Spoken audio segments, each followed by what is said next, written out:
জয় গুরু। নমস্কার সকলকে। দুর্গা পূজা,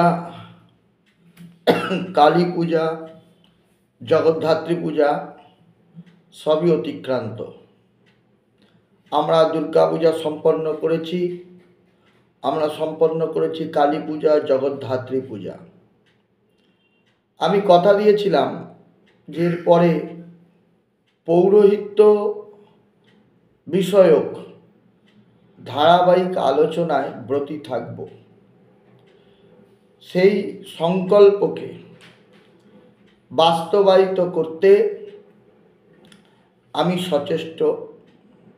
তার একটা খসড়া রচনা করলাম, বা একটা পাতায় একটা লেখা লিখে এনেছি। কি সেই লেখা? না, আমরা যারা পৌরোহিত্য করি বা করছি, আমাদের সবার প্রথমে জানা দরকার যে আমাদের হিন্দুদের শাস্ত্র কি কি, হিন্দু শাস্ত্রের গ্রন্থ কি কি। এটা পৌরোহিত্য করতে গেলে আগে জানার দরকার, নইলে আমাদের অনেক সময় পৌরোহিত্য করতে গিয়ে সমস্যার সম্মুখীন হতে হয়। একদম গোড়ার থেকে যদি আলোচনায় থাকা যায় তাহলে ভিতটা মজবুত হয়, অন্যটায় ভিতটা নড়বড়ে হয়ে যেতে পারে। তাই আমি ঠিক করেছি একদম গোড়ার থেকে জিনিসটাকে ধরে রাখবো। তাই আমি তৈরি করেছি একটা স্ক্রিপ্ট, যেখানে আমি সংগ্রহ করেছি হিন্দু ধর্মের গ্রন্থগুলো কি কি। আমরা সকলেই জানি হিন্দু ধর্মের যে গ্রন্থগুলি রয়েছে তার মধ্যেই সকলের প্রথম পরিচিত গ্রন্থ হচ্ছে বেদ। এই বেদ চারটি ভাগে বিভক্ত: ঋগ্বেদ, সামবেদ, যজুর্বেদ ও অথর্ববেদ। ঋক, সাম, যজু, অথর্ব, এই যে বেদ, এই বেদ দুটি ভাগে বিভক্ত। একটি হচ্ছে মন্ত্র, আর একটি হচ্ছে ব্রাহ্মণ। বেদের অন্তর্ভাগে বা অন্তর্ভাগকে বলা হয়েছে উপনিষদ। এই উপনিষদের সংখ্যা হলো 108টি। তার মধ্যে 32টি অন্যতম। এই 32টি উপনিষদ যথাক্রমে ঈশ উপনিষদ, কেন উপনিষদ, কঠ উপনিষদ, প্রশ্ন উপনিষদ, মুন্ডক উপনিষদ, মান্ডুক্য উপনিষদ, তৈত্তরীয় উপনিষদ,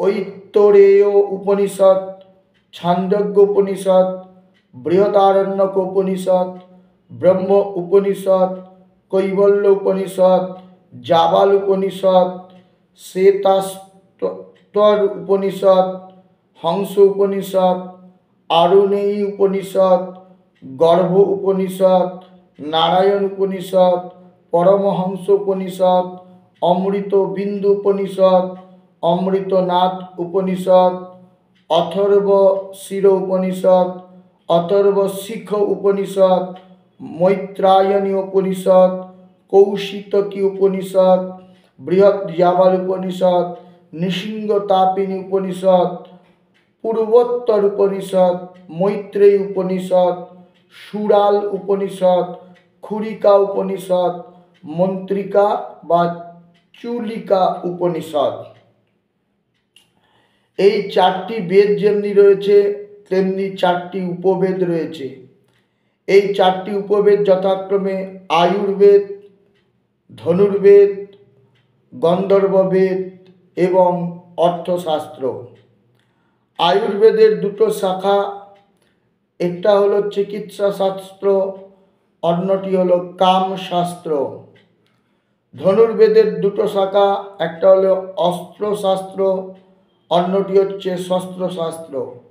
গন্ধর্ববেদের তিনটি শাখা, একটা হচ্ছে নৃত্যশাস্ত্র, একটা হচ্ছে বাদ্যশাস্ত্র, আরেকটি হচ্ছে সঙ্গীত বা গান শাস্ত্র।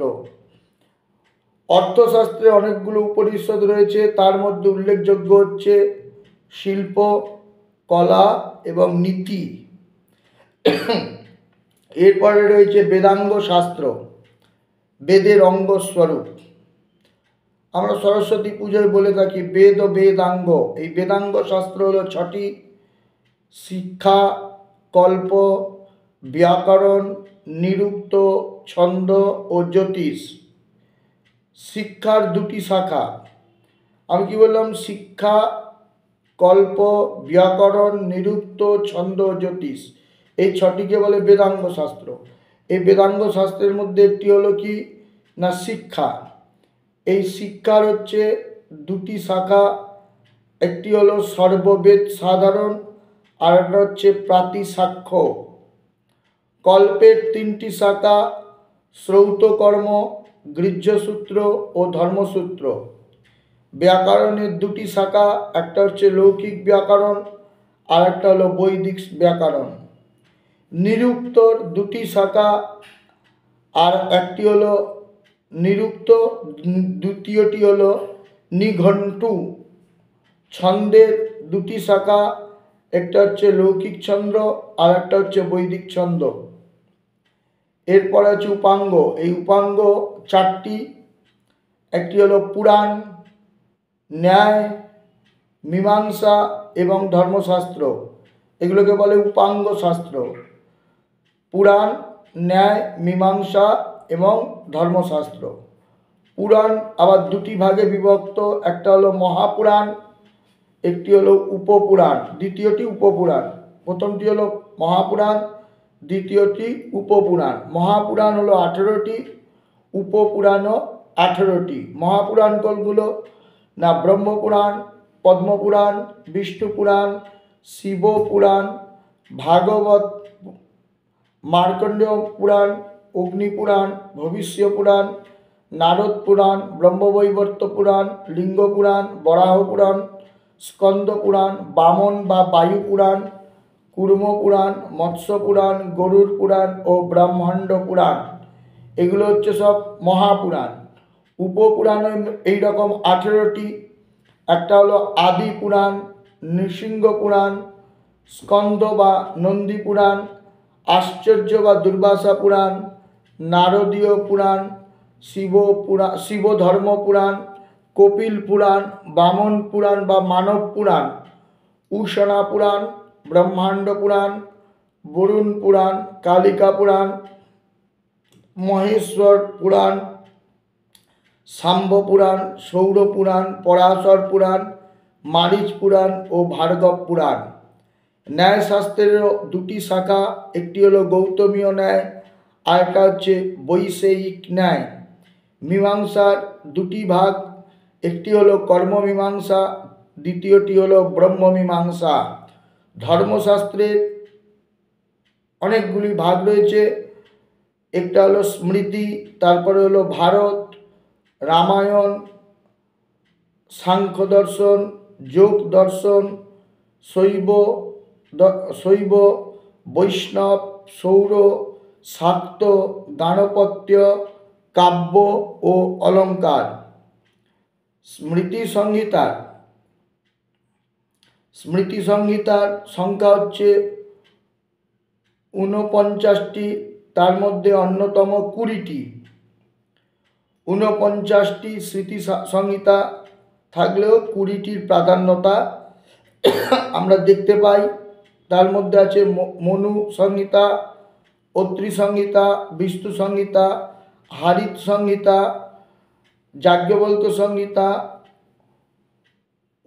ঔষণম সংহিতা, অঙ্গিরস সংহিতা, যম সংহিতা, দক্ষ সংহিতা, আপস্তম্ভ সংহিতা, সম্বর্ত সংহিতা, কাত্যায়নী সংহিতা বা কাত্যায়ন সংহিতা, বৃহস্পতি সংহিতা, ব্যাস সংহিতা, শঙ্খ সংহিতা, লিখিত সংহিতা, গৌতম সংহিতা, সাতাতপ সংহিতা, পরাশর সংহিতা ও বশিষ্ঠ সংহিতা। ভারত, আমি বলেছি যে ধর্মশাস্ত্রের যে 11টি ভাগ, তার মধ্যে একটি আছে ভারত। এই ভারত দু রকম, ব্যাসদেবের ভারত আর একটা হচ্ছে জৈমিনী ভারত। ব্যাসদেবেরটা হলো মহাভারত, জৈমিনীরটা হলো ভারত। ব্যাসদেবের মহাভারতের শ্লোক সংখ্যা 1,00,000।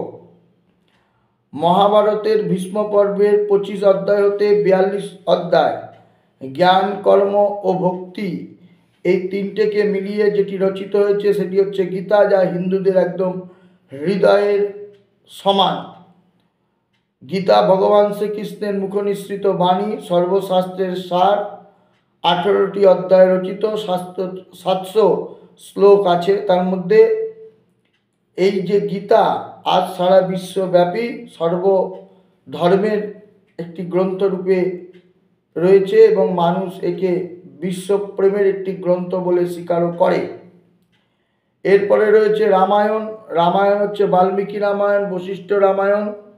সাংখ্য ধর্মশাস্ত্রের যে কথা এসছে সেখানে আমরা উল্লেখ করেছি যে সাংখ্য দর্শন, এই সাংখ্য দর্শন দুটো ভাগ, শেষ্যপ আর একটা হচ্ছে নিরীশ্বর। শেষশ্বর আর একটা হচ্ছে নিরীশ্বর।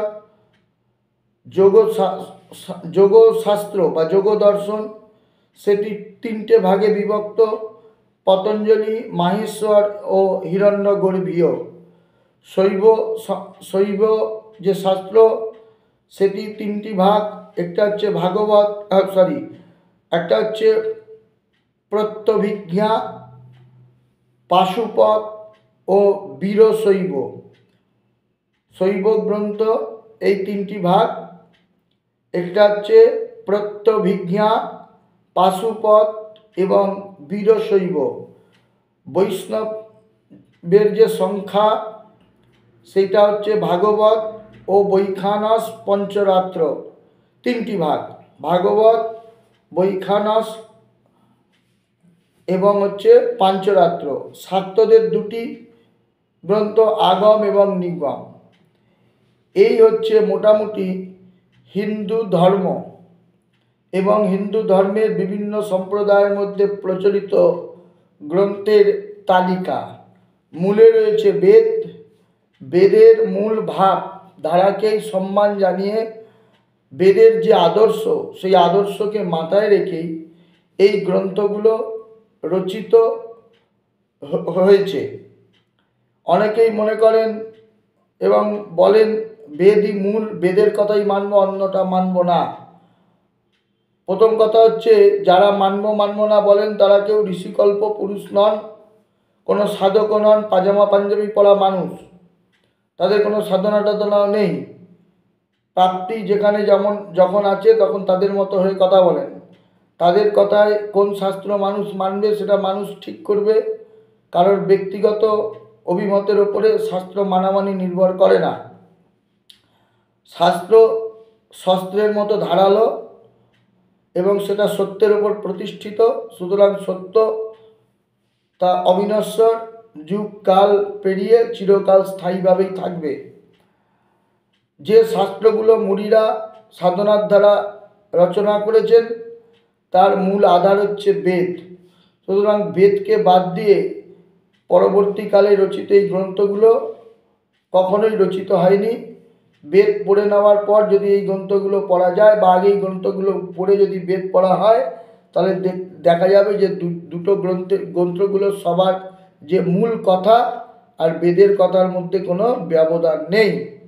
খালি যেমন সমস্ত নদ নদী, খাল বিল, ডোবা নালার জলের উদ্দেশ্য এক সাগরে মিশে যাওয়া, তেমনি সমস্ত গ্রন্থের মধ্যে যে উপদেশ আছে, সাধনার উপদেশ, জীবনযাপনের উপদেশ ইত্যাদি, তার মূল লক্ষ্যই হচ্ছে বৈদিক যে ভাবধারা, অপৌরেশেয় পুরুষের যে আদেশ, সেই আদেশ অনুসারে ব্রহ্মত্ব প্রাপ্তি বা পরম ব্রহ্মকে প্রাপ্তি বা নিজেকে ব্রহ্মময় করে তোলার ইঙ্গিতই এইগুলোতে দেওয়া আছে। সেটা বিভিন্ন পদ্ধতিতে যুগকালের নিরিখে মানুষের যে আধার তার উপর ভিত্তি করে। তো এইগুলো গ্রন্থগুলো পাঠ পুরোহিতদের একটু একটু করে করা দরকার, কারণ আমরা একটা মনে রাখতে হবে, আমরা প্রত্যেকটি মানুষই হচ্ছে পঞ্চ ঋণের দ্বারা ঋণী। পিতৃঋণ, দৈব ঋণ, ঋষি ঋণ, নৃঋণ, ভূত ঋণ। ঋষি ঋণ পরিশোধ করতে হয় শাস্ত্র পাঠ, শাস্ত্র চর্চা এবং শাস্ত্র জ্ঞানকে মানুষের মধ্যে বিতরণের মধ্যে দিয়ে। যদি আমরা এই শাস্ত্রগুলো পাঠ করি আমরা ঋষি ঋণ থেকে মুক্ত হব। বিশেষ করে পুরোহিতদের এই শাস্ত্র সম্পর্কে জানা উচিত এবং শাস্ত্রগুলো নাম অন্তত জানা এবং আস্তে আস্তে করে যতটা সম্ভব শাস্ত্রগুলো সংগ্রহ করে পাঠ করা, তাতে পৌরোহিত্যর ক্ষেত্রে অনেক সময় অনেক কাজে সুবিধা হবে। এই জন্যই আমি আমার যা সংকল্প ছিল, সংকল্পের শুরুর কাজটা এখান দিয়েই শুরু করলাম, যে আমাদের শাস্ত্রে বা আমাদের হিন্দু ধর্মে প্রচলিত যে গ্রন্থগুলি রয়েছে তাদের নাম কী কী। আশা করি এর দ্বারা আপনারাও যেমনি উপকৃত হবেন, আমিও উৎসাহ লাভ করব। জয় গুরু, নমস্কার সকলকে।